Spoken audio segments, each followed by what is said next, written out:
The way fiber works is it has a clear center. This is the part that's glass that is surrounded by a reflective material. This is called cladding. Okay? So if you looked at the fiber itself, so we have our little ray gun over here that's broadcasting the light. The fiber itself is, again, this core, which is transparent, with the cladding surrounding it. As the light comes in, change colors here. As the light comes in, it will stay within the fiber. Oops. Okay. What do we care about that? All right. So the light here is reflected as it goes through, and it keeps the light in. So here's one cool thing about this. Is the light getting out? No. Is any other light going to come in? No. So there's no interference here.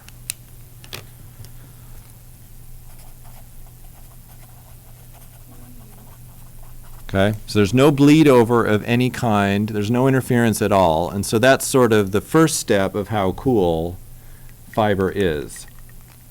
Now, it is a little more expensive to work with. I have actually never done fiber.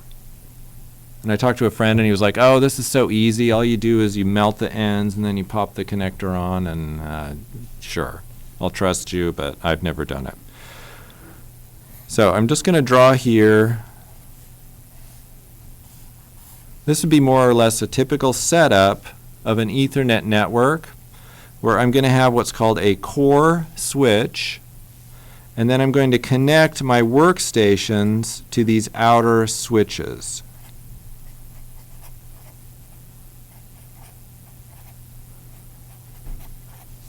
All right? So this is pretty normal. These are called workgroup switches.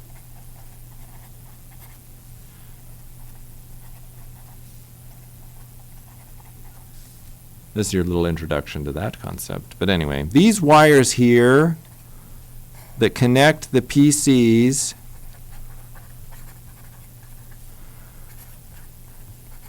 to the first switch are generally going to be unshielded twisted pair. It's easy to work with, and you get a decent amount of speed out of it.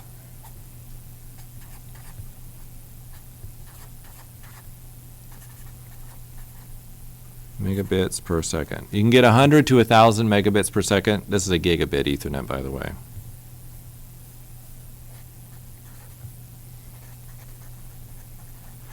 So you can get up to a gigabit of Ethernet just out of unshielded twisted pair, and that is plenty of speed. Okay?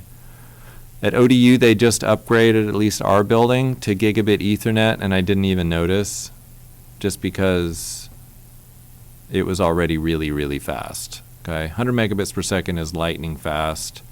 Usually the thing that limits your connection is the connection to the outside world. But, okay, so these are usually unshielded twisted pair because they're fast enough. These lines, you guys remember what these were called? The lines between switches. Starts with a T. Trunk.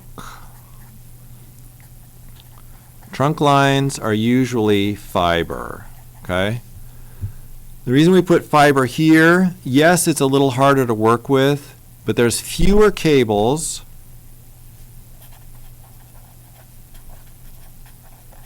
And we'll just put a need for speed. Is that Tom Cruise movie where he's the fighter pilot? No, is that that's where he's the race one. No, where's the one where they go, I feel the need for speed? Isn't that the jet fighter one? What's that called? It's not Days of Thunder, that was the racer car one. Anyway, you need... Top Gun. Top Gun! Top Gun.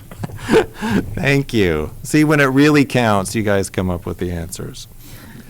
All right, so you need speed here. The reason why you need speed here is think about at the work group, we have a whole bunch of clients or client PCs out here.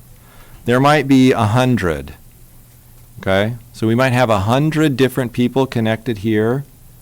We need this line, the trunk line, to be able to hold as many of those conversations as we can. So if I go from out here and I have, this is 100 base T, if I go to a gigabit here, that means this trunk line can hold 10 of these conversations. You guys following that? 10 might not be enough. 10's a lot, by the way. So most people will go at least, if this is 100, this needs to be gigabit. If this is gigabit, this needs to be 10 gigabit, okay? And fiber will do it, okay? Fiber right now, you can go up to 100 gigabit if you have the money. It's really expensive. But fiber, unlike the copper, where we had problems with all the crosstalk and everything, usually if you want to go up in speed, you're going to have to get a better grade of copper. There are different grades of fiber, but usually one fiber will hold up for a little while. You might have put some fiber in when it was 100 megabit fiber, and it might still run at 10 gigabits per second. Because fiber, like I said, I don't know. It's kind of future-proof. It's cool stuff. All right, so there's fiber. And now, so fiber at the trunk lines. We need a higher speed here than we have at the work group area, and we're going to spend our money for it. Now, just to note, to have a duplex connection, we need 2 fibers, okay? But that's generally not a problem, okay? They're usually sold in pairs. If you see these, they're usually, it's just 2 round things.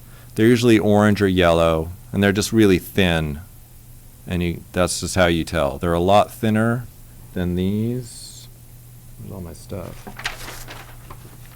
They're a lot thinner than this, even. But they hold that much more stuff. Okay, so we need 2 cables or 2 fibers to do full duplex. And the other thing is the connectors are not standard.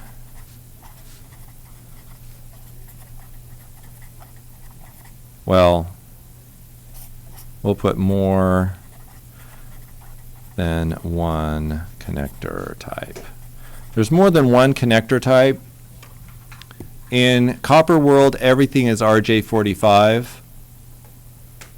Okay, that's nice. It's been RJ45 since the days of 10 megabit per second, and we're still using it. Even with Cat 3, let me just note that. Or Cat 6, I mean. With Cat 6, what they're trying to do is the crosstalk is getting really crazy for them. And we had this where everything was flat. So we flattened everything out. In Cat 6, I didn't need to really show that, did I? They actually keep the wires twisting as it goes into the connector, which is a really much more difficult connector to put on. Well, the good ones, anyway. That might be Cat 7, though. You guys are still, I don't know. Nobody uses it, so there you go. All right, so back to fiber. So that's full duplex. There's just a few different types. What do I care about? We don't. So there's LC, ST, SC, and then now we'll just put newer compact. There's some compact style connectors. And what happens with fiber is when you're going to put your fiber in, when you bought this switch, you need to know what connector it has on it. Isn't that fun? So sometimes people will be like, okay, I'm going to buy all ST connectors. Well, that's fine and good, but when people stop producing ST connectors, you might have to have one cable that has a different connector on either end, okay? The good thing about it, though, is the connector, remember, is just, it's the same light inside. And so even though the connector might be different on either end, you don't have to worry about some funky different way of reading the bits. It's still the same lights. You guys following that? So you can have a patch cable that has a different connector on either end, and you're still okay. But it's still just a pain. I mean, you have to deal with different types of connectors depending on each switch. Now, the next thing is you can have different wavelengths of light.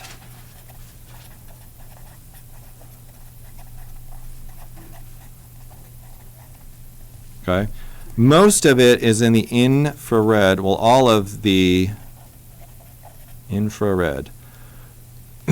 All the optical fiber is infrared, and I'm sure you're interested. This has very long wavelengths. I was telling the earlier class, they need to nerd up. Part of it is the electron stuff. I was asking them about the electrons, and they're like, what? And I was like, come on, nerd up, guys. Here's your other nerd up. So infrared has really long wavelengths. What makes that special? Oh, I'm sure you just knew this, right? It has lower attenuation.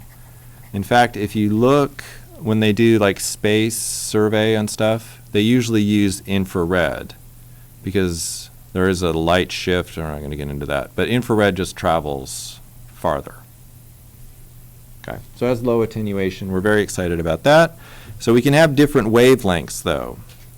So let's say, and we'll just imagine, if we will, I have a light here that's a little bit red colored. Okay? Oops, I'm sending out my light. It's my light thing. Okay. I can also put in another light source that sends something out a little more orange colored. You guys know infrared we can't see, right? We're okay with that. Okay. We don't use red and orange, but we use different wavelengths of light. Okay? So each wavelength can have its own sensor, and therefore we can have multiple signals inside. Okay?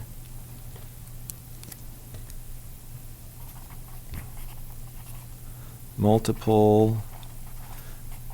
So it's the idea of, like, you could have someone with a green light flashing on, or no, someone with a red light flashing on and off, and someone with an orange light flashing on and off, and you can tell when each one is off or on. We're okay with this, right? Multiple wavelengths. You can have multiple signals.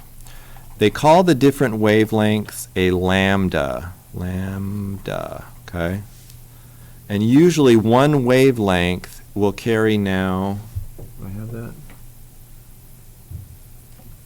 It might be up to 100 gigabits per second, but I'll put in 10 gigabits per second. All right? So here's your little story of the day. There was a while back when, this is about in the year 2000, they came out with something called dense. They call it wave division multiplexing. Okay? So DWDM, dense wave division multiplexing. And what that did is it went 10 times as many, or 10 times bits per second in the same fiber.